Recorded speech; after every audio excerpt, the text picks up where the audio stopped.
Europe 16h-18h, Elliott Deval et vous. Il est 17h32 sur Europe 1, on est toujours avec Sébastien Ligné et Georges Fenech. On parlait des réseaux sociaux interdits aux moins de 15 ans, c'est une première en Europe et le Parlement a voté cette loi hier à l'Assemblée nationale. Le Rassemblement national s'est abstenu de voter. Je crois que dans les rangs UDR et Rassemblement national, il y avait 7 voix contre cette loi. 2 RN. Et parmi les voix contre, il y a le député également Charles Aloncle qui a voté contre cette loi. Cette loi interdit aux enfants de moins de 15 ans de créer ou de posséder un compte sur les principaux réseaux sociaux, TikTok, Instagram, Snapchat, X ou encore Facebook. Les plateformes devront mettre en place un contrôle fiable de l'âge pour empêcher les mineurs de contourner cette interdiction. Qui a lancé cette loi? La proposition de loi a été portée par la députée Laure Miller, mais elle répond à une volonté, un vœu du président de la République qui très rapidement s'est félicité de cette décision. C'est aussi, il faut le dire, une volonté du fichage numérique qui vient de Bruxelles. Donc ça, il ne faut pas l'oublier. Qui est déjà mis en place. Et qui est déjà mis en place. Et donc l'inquiétude, c'est le fichage numérique. Et est-ce que la liberté qu'il y avait, par exemple, pour les lanceurs d'alerte, qui sous couvert d'anonymat proposaient une parole alternative, est-ce que le fait d'être fiché, ça va ralentir ces lanceurs d'alerte sur les réseaux sociaux? Est-ce que ça va les freiner? Est-ce qu'ils vont arrêter parfois de traiter de sujets que les médias mainstream et que le camp de la raison refusait de voir? Et est-ce que, également, c'est une atteinte à nos libertés? Fabrice Epelboin, c'est un running gag, est avec nous. Est-ce que vous m'entendez, Fabrice Epelboin? Je vous entends parfaitement. Et je vous entends beaucoup mieux. Vous êtes professeur à Sciences Po, spécialiste des médias sociaux et de la guerre informationnelle. Quel regard le spécialiste que vous êtes porte sur cette loi? Alors, un regard un peu plus détaillé que ce que vous venez d'énoncer, on va avoir droit en fait à quelque chose en plus. Je ne suis qu'un amateur, vous êtes le spécialiste, c'est normal. On a vu que l'Australie nous montrait que ça n'aurait pas la moindre efficacité. On va donc mettre la jeunesse française dans la situation d'apprendre à contourner la loi dès son plus jeune âge, qui n'est pas une méthode pédagogique fantastique. Et on va substituer à l'autorité parentale. Là aussi, je crois que vous avez évoqué ce point. Très concrètement, l'État va venir à la rescousse qui n'ont aucune envie. Bon, eh bien, décidément, Fabrice Epelboin, décidément, je pense que votre téléphone est piraté. Et je pense que votre parole, eh bien, ne veut pas être... Il y a des gens qui vous veulent du mal. Vous avez qu'à venir dans le studio, effectivement. Venez demain, Fabrice Epelboin. Il y a une censure. Il y a une censure. Il y a quelqu'un qui vous veut du mal, Fabrice Epelboin, puisque votre téléphone ne fonctionne pas. Julien est en direct avec nous. Bonjour Julien, il nous appelle des Bouches-du-Rhône. Bonjour Julien. Bonjour, vous m'entendez? Vous, je vous entends un peu mieux. Je m'inquiète, voilà, parce que maintenant, dès lors qu'on a quelqu'un, j'espère que ça va fonctionner. Julien, comment allez-vous, cher Julien? Non mais, c'est très heureux d'être au téléphone avec vous, parce que je vous écoute souvent, et bravo pour tout ce que vous faites, aussi bien sur Europe 1 que sur CNews, parce que vous êtes vraiment une parole exceptionnelle. Bon, merci cher Julien, merci pour vos mots. Et maintenant, allons sur le fond. Est-ce que vous êtes favorable à l'interdiction des réseaux sociaux pour les moins de 15 ans?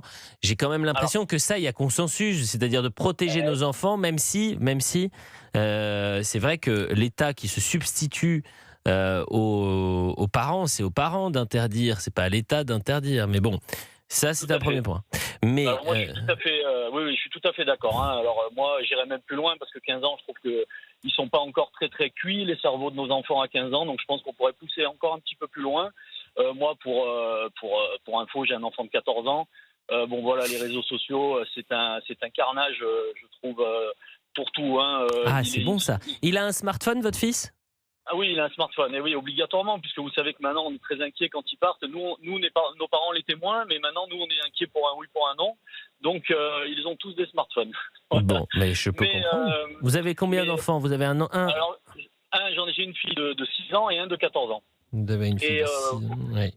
Une fille de 6 ans et un de 14 ans, donc voilà, celui de 14 ans, c'est un carnage pour moi, vraiment. Je trouve qu'ils sont tirés vers le bas, que ce soit pour tout ce qu'ils écoutent, ils savent plus parler français. les conjonctions de subordination, il n'y en a plus. Pour moi, c'est presque de la santé publique, les réseaux sociaux, hein, honnêtement. Écoutez, votre témoignage est important, cher Julien. Mais vous voyez bien que le souci n'est pas forcément de contrôler ou du moins d'interdire les réseaux sociaux pour les enfants. C'est plus la manière dont ça va être fait. C'est-à-dire que vous avez accès aux réseaux sociaux, Julien ? Oui, moi je suis un peu obligé car mon métier me l'oblige un peu, mais je vous avoue que si j'en avais pas besoin, je serais obligé, je pourrais bien m'en passer.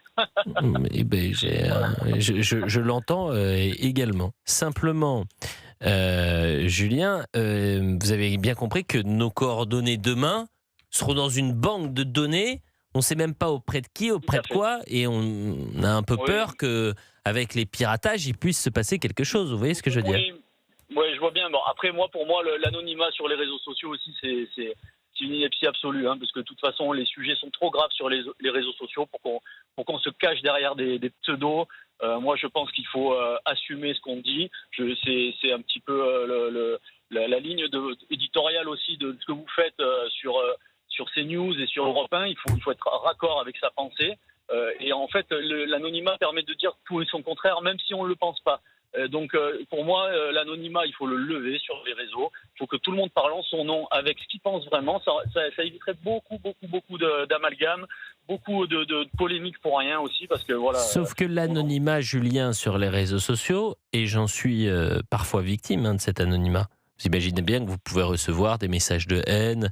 Vous avez des comptes sur les réseaux sociaux, des comptes anonymes qui vont reprendre 10 secondes d'une séquence, lui faire dire l'extrême inverse que vous avez pu dire, et ensuite vous avez une vague, parfois d'une violence inouïe. Et vous avez des comptes anonymes, c'est encore pire. Vous avez des comptes anonymes qui sont, et c'est une intuition, c'est pas une certitude, liés de près ou de loin à des partis politiques.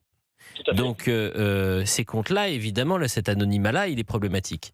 Mais l'anonymat des lanceurs d'alerte, des personnes qui, justement, apportent une parole alternative face à une parole, vous savez, qui est parfois très cadenassée, cet anonymat-là, il est pour moi très important. Sébastien Ligné, vous n'avez pas l'air d'accord avec ce que je dis ? Absolument pas. Non, pourquoi ? Non, parce que 2 points très rapidement. Déjà, l'anonymat, si on rompt l'anonymat sur Internet, on rompt un principe fondamental d'Internet, notamment des réseaux sociaux. Donc vous êtes d'accord avec moi ? Non, je suis contre qu'on interdise l'anonymat sur les réseaux sociaux et Internet, parce que c'est juste... Oui, mais vous prenez l'argument simplement des lanceurs d'alerte.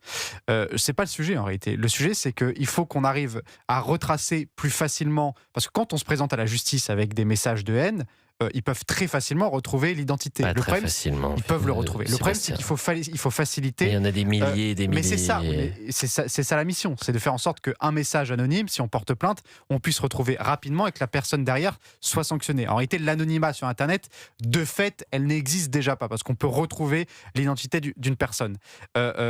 Moi, je pense que c'est une erreur de se focaliser là-dessus. C'est pas l'anonymat le sujet. Le sujet, c'est comment on retrace les personnes qui peuvent faire des contenus haineux.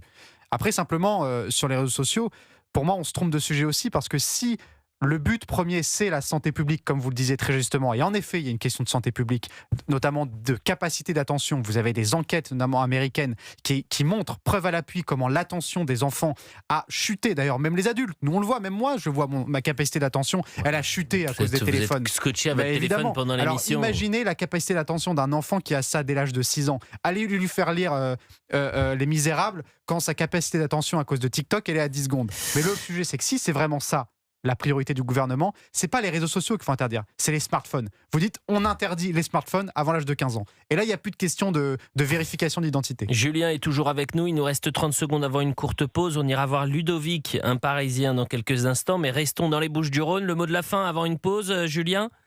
Écoutez, le mot de la fin, bravo pour tout ce que vous faites encore une fois. Et je voudrais juste intervenir en disant aussi que pour moi, le gros problème, c'est toute la vision qu'ont nos enfants des influenceurs.